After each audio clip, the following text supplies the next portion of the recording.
Miarabantsika rehetra manaraka ny vaovao mahakasika ny rivodoza amin'aty.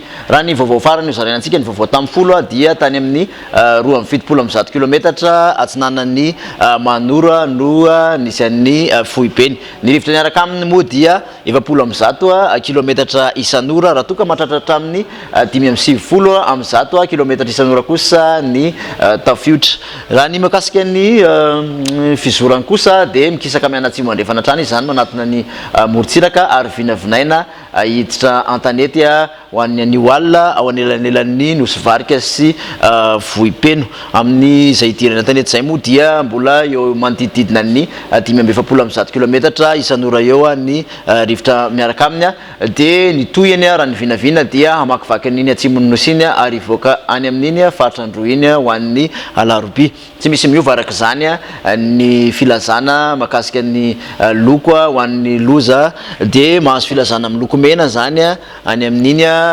faritra Atsinanana, ny faritra Vadovavy, Fitovinany, Atsimatsinanana ary ny faritra any amin'iny Mangoro iny.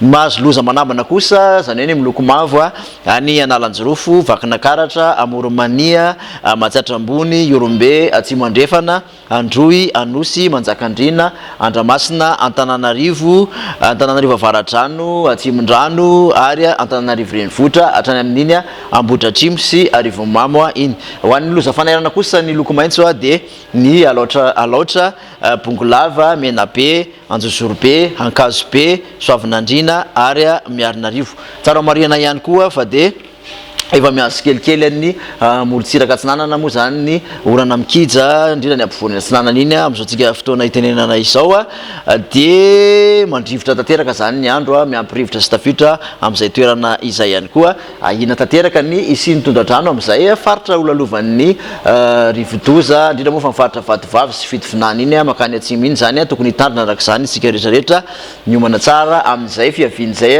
rivodoza izay indray ny vaovao afaka apita amintsika aloha farany mahakasika ty rivodoza ty amin'ny 4 arivo indray ary ny fotoanantsika manaraka. Veloma.